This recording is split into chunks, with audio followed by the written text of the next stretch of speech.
Let me hit a few things about this curious field of alchemy.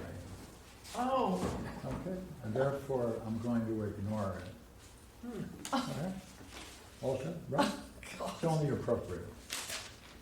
What do you think of a guy who is said to be one of the key, insightful alchemists, and he's able to reflect on Moses, the Turba, Anaxagoras, Heraclitus, Plato, incite meaningfully Apollo, Athena, Artemis. By the way, he also translated the theology of Plato, or Proclus, and did a whole work on the, what he calls divine harmony of the marriage mathematics in Plato's Republic. Wow. Which, by the way, a guy by the name of Allen did a modern translation and commentary on. And therefore, the key to all of this is that he was very much influenced by this guy,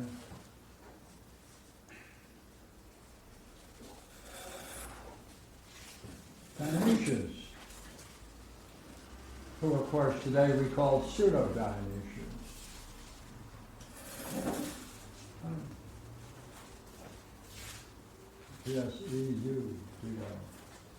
Pseudo-Dionysius. The significance of this guy, as we all know, or should know, or recall, is pseudo-Dionysius created the bridge. Right? He created the bridge that allowed Christians to become Platonists. Therefore, he developed a Christian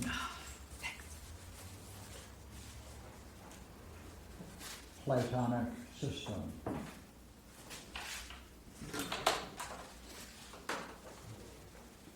By the way, he also translated Plato into Latin, including the Parmenides. Now, here's a question. Now,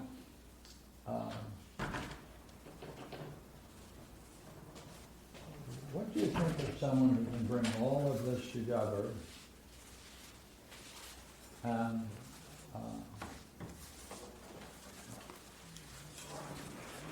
not raise the issue of whether or not the ancient philosophers and these thinkers are independent of Christianity?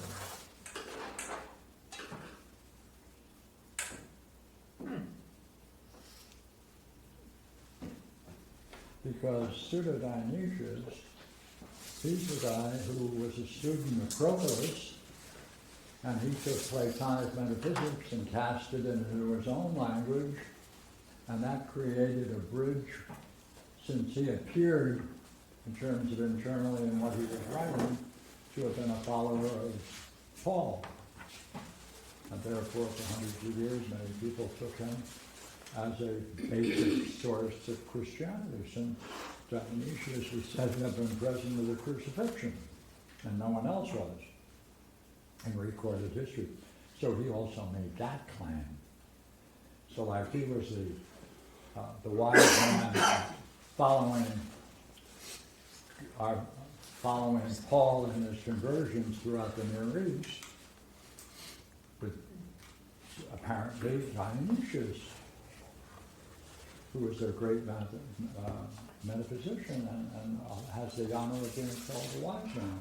Okay. All of this fell.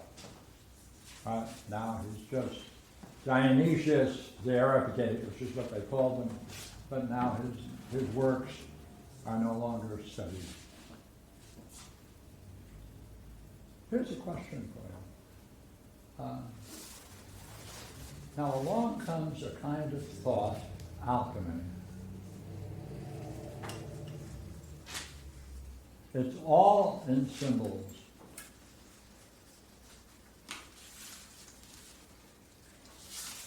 You have to read it so carefully to see that there is a kind of thought independent of the very thesis of alchemy, which is transforming lead and mercury into gold, there's a deep philosophical understanding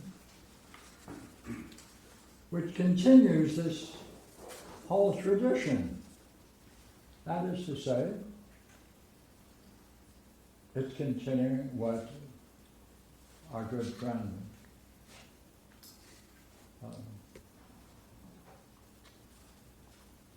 Carl Jung. well, that's what I'm wondering about that. No, what's interesting is that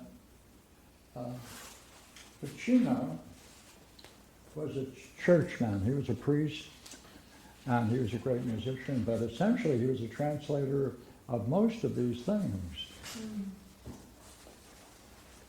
But now he's an authority on alchemy. What does that mean? That means when he's writing, he can talk about it, and he can have complete familiarity with the symbols and talks about the symbols. And then, only after 6 or 7 chapters in his work, does he then land on philosophy, on what it really means. So, you have a discourse on the symbols of alchemy.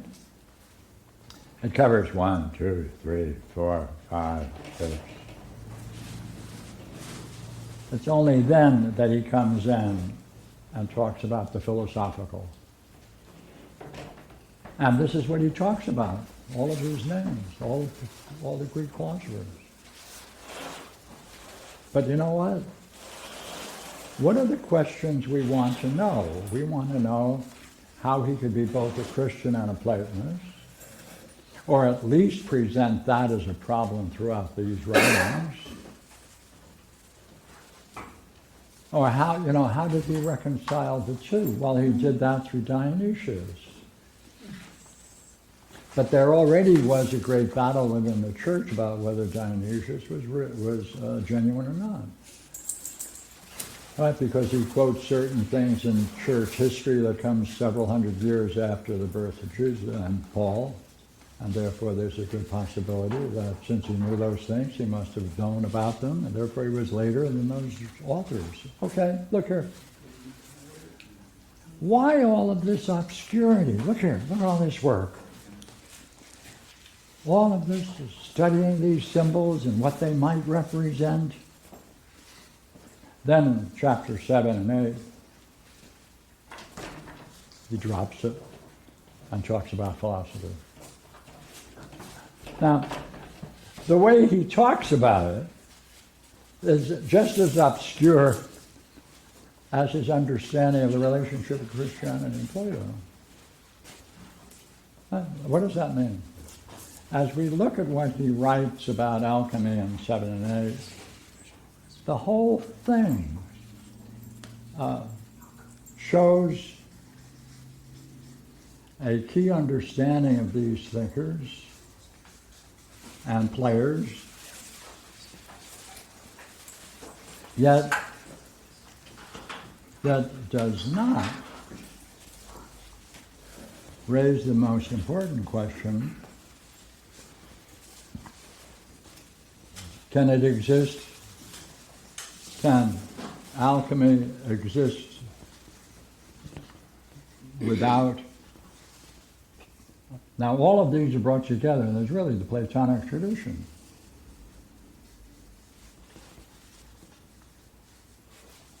Or Greek wisdom tradition.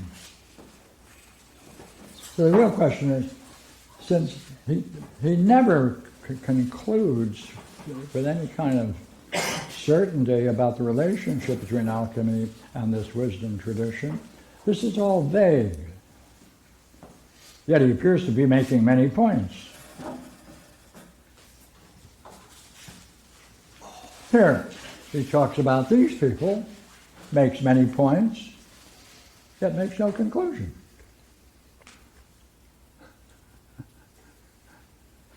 So, I brought with me a couple of things that he does say, and you'll see that he has a great insight into a lot of this material. Oh, by the way, also, Zoroaster,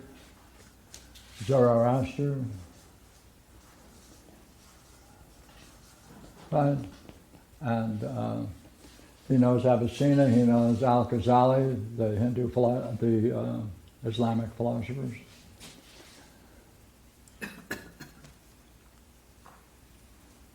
But it all remains vague. Now watch what he does with it.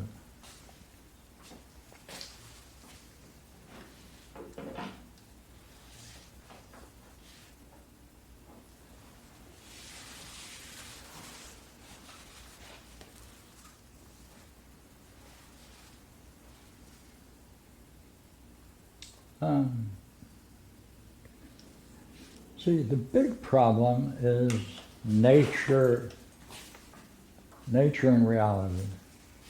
Right? That's the issue.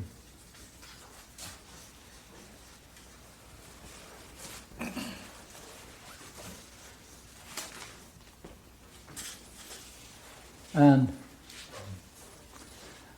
alchemists are trying to find in nature, on one level, exploit gold. All right, good. On the other level, there's some who are after this curious thing called philosophy. Now, what he does with this clash, because the alchemists torture nature, they go through all kinds of stunts to torture nature. He finally says, look here, God is nature.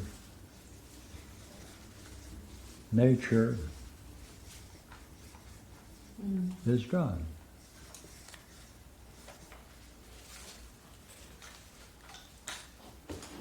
Woo! Wait a minute. If that is what he thinks, then why does he go through all of these vague comments about all of these philosophers and alchemists? What follows if that's true? So let me give you a couple.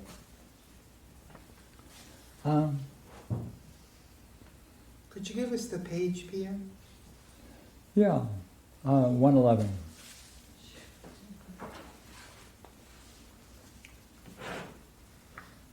Oh, he also quotes Aristarchus.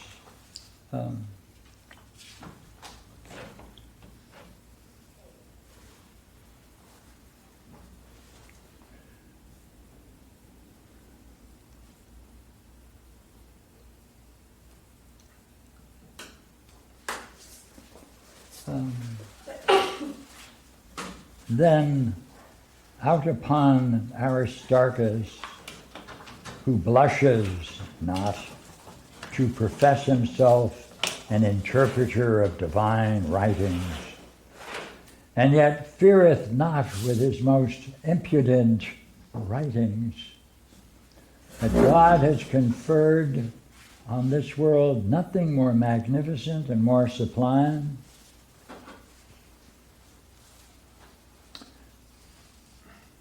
Now, what is it he conferred most magnificent, most sublime? It's in the sacred divine writings from Aristarchus. He doesn't state it, by the way. And then the thing, right? And then if the thing do deserve hatred, what is it of all things more shallow? What more abject, or with greater madness, shall we condemn that science to which you have concerned yourself just nothing at? Okay, now look here.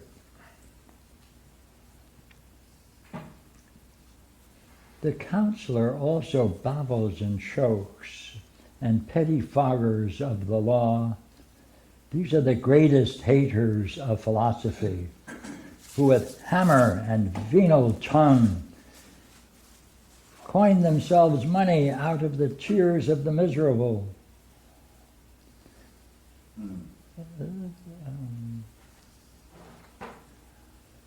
Now, would you agree there's enough things that are not said clearly? So he now concludes that chapter with the following. And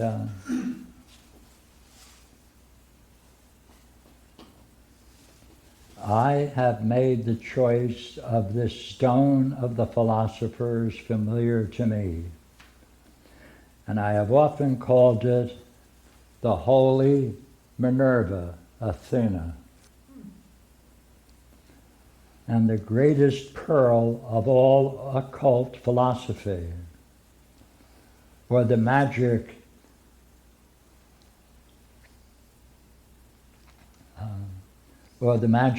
not indeed of the superstitious, but of the natural. Yet it seems, in the opinion of the unlearned, to degenerate far from a better study which is decreed and ordained by divine will. Now, what did he just say? I have made a choice of this stone of the philosophers. That's this philosopher's stone, which is key to all alchemy. I have made the choice of this stone of philosophers familiar to me. And I very often call it the only Athena, he calls it Minerva, and the greatest pearl of all occult philosophy, or of magic, and not indeed of the superstitious, but of the natural.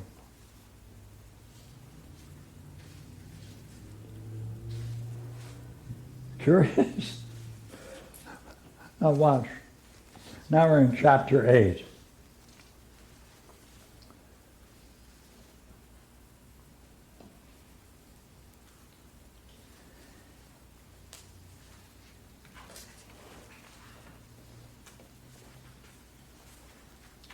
Well, this is a very laborious, long sentence.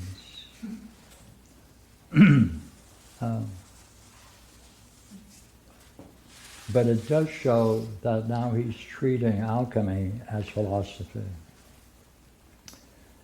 The most glorious God, the contriver and the ineffable author of all things, before the beginning of the world, wanting nothing but all sufficient to himself, and forever remaining in the most profound retirement of his divinity, being out of his most abundant beauty, willingly, that the things from all eternity foreknown should proceed into existence, created in the beginning, right, a certain essence of them in rough draughts, as I may say, as yet unformed, which Moses, he whom I am to style the fountain, the chief president of the philosophy, of the philosophers.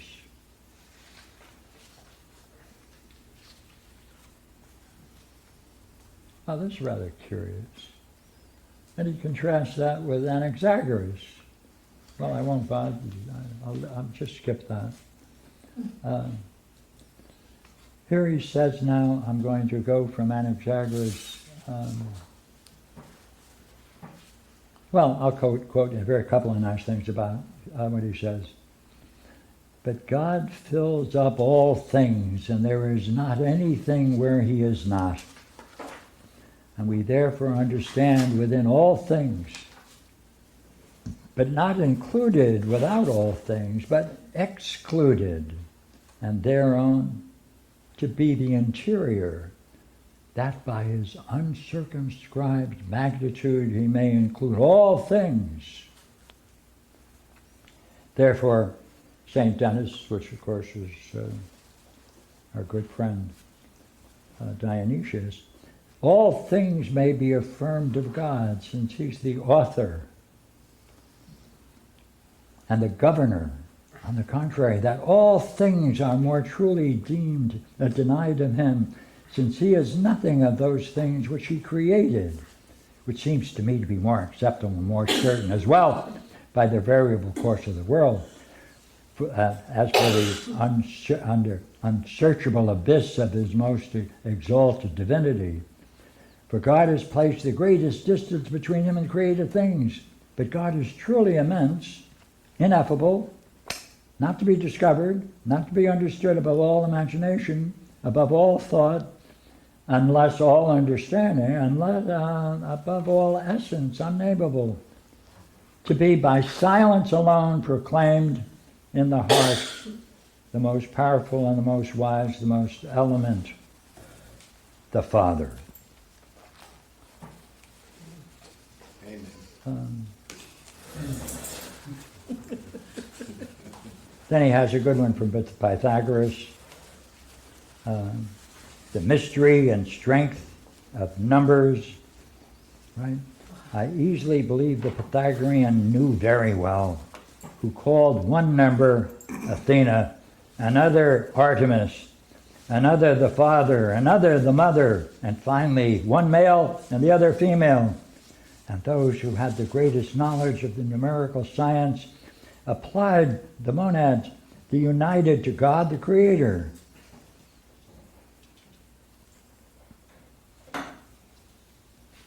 Then he talks about certain numbers that have significance.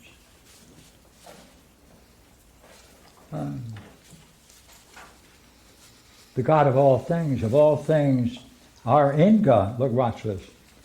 But God is all things, and all things are in God, as number are in unity, as in the center of the circle are all the right lines, and as the soul is the strength of the members, because as the unity, as the common measure, the fountain and original of all numbers, and containing in itself every number independently conjoined, is the beginning of all multitude.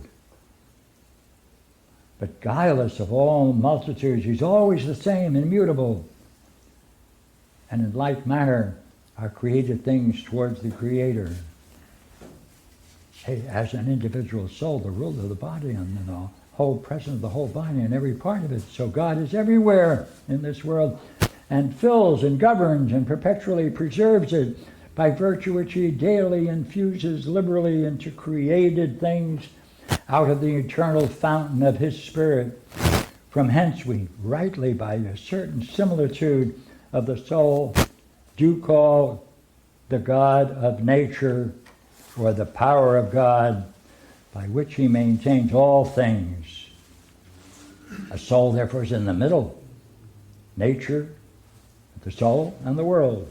Nature, soul, and world. Soul is in the middle. Not that the world itself is animal.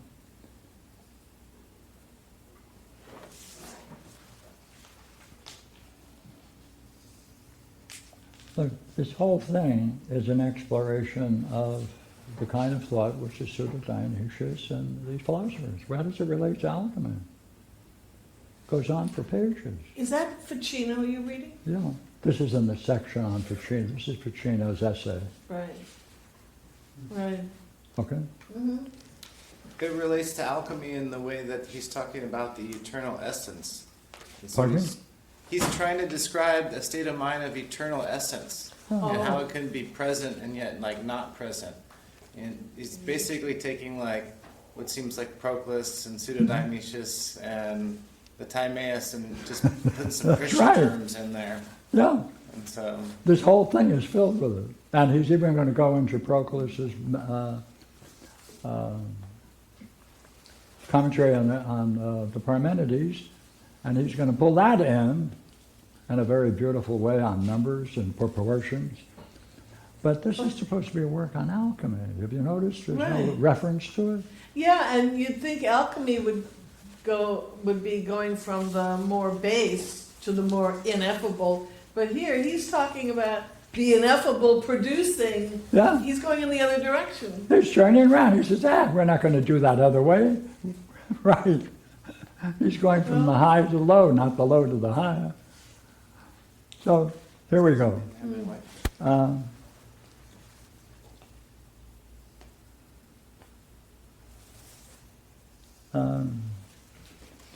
And again, there's some nice quotes by, maybe, I think you know this gentleman, so let me quote on page 113. And also, Proclus says, at the sun's aspect, that all the powers of all celestial things are gathered together and collected into one, which we believe are gathered together and collected into one, which we believe are at length through his fiery breathing have spread over this lower world. This also may be even a mighty argument to you, that the sun approaching towards us, the earth grows full of herbs and ripens, but when he departs it withers. But now I delight to make some comment on the infancy of nature. So he's going to Proclus. Well, I'm in chapter 9 on nature. Now he's going to cite Zeus, and he calls the Platonists. He calls about time to give an account of the Platonists.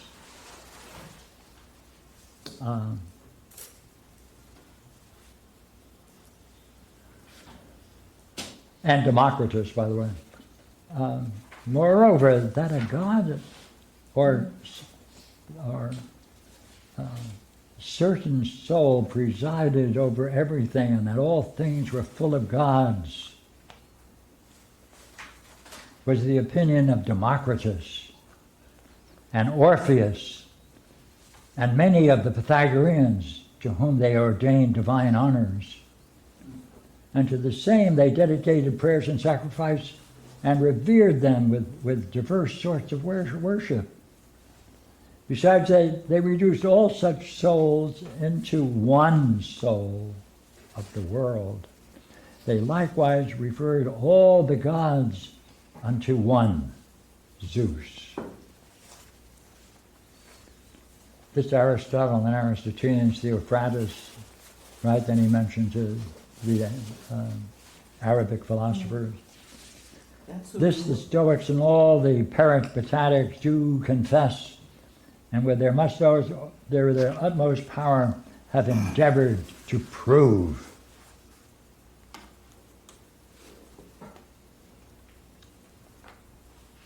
And then Pierre, isn't it interesting that none of them proved it? That's right. None of them proved it. I mean, like, nothing like what we do in midwifery. Well, Like showing how the dreams bring about an anagogic side that turn people back upon themselves, and how that's guided by providence and the mind that calls each one of us back to our own divine godlike selves within us. Like nobody shows, like I never saw that in Plotinus. I heard him talk about his experience, but not how to do that with others. Yeah. Like, yeah. I think it's important for me to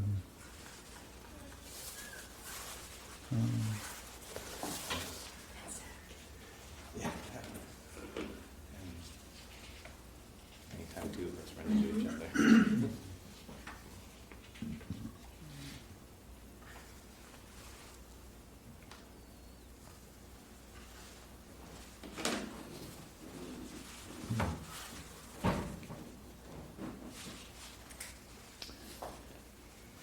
Now, do you have an interest, by the way, in mathematics?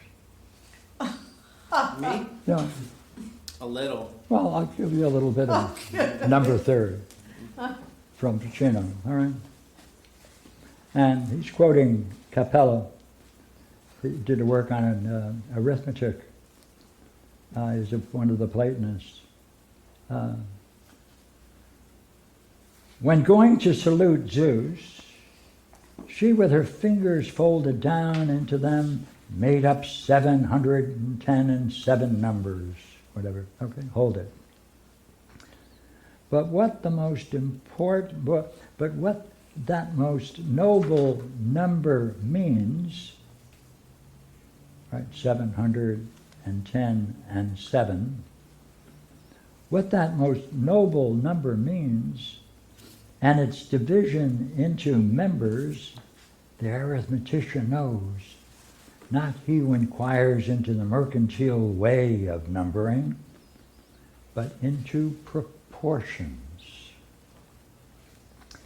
In this number we discover all numbers, and every proportion both musical and geometrical. At something of greater moment, that in these numbers the name of God is most exactly found. Hey, in these numbers, right, which are proportions, musical and geometrical, God is most excellently found, whose most holy and forever adorable name is his fullness of time set down in 5 letters. When at the time of nature it was written with these 3, and the law with 4, and so now he talks about the Pythagoreans. So he's into Proclus, he's into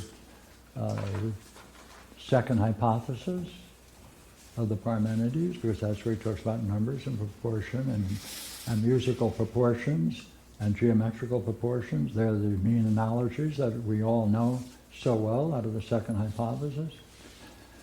But what's wrong? What do you find about this? What is he not saying?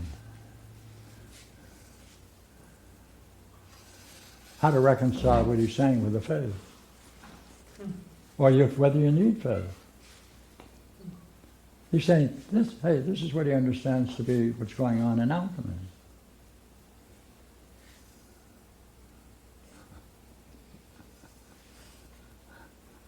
He's the authority. He's the great authority.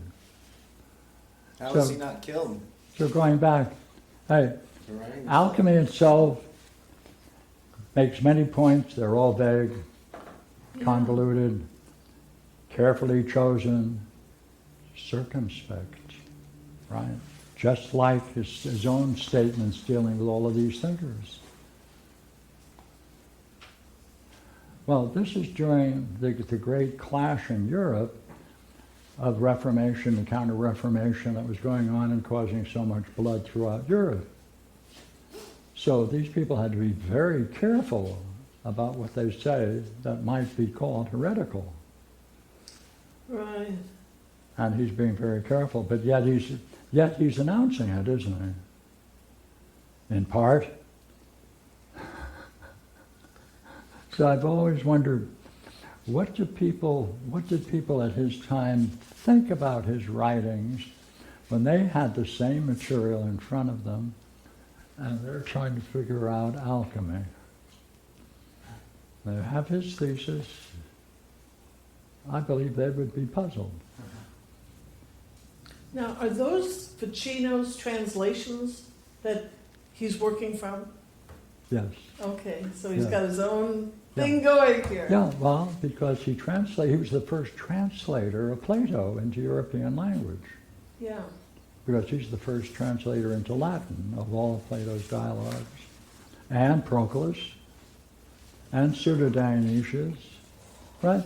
And he knows all these people.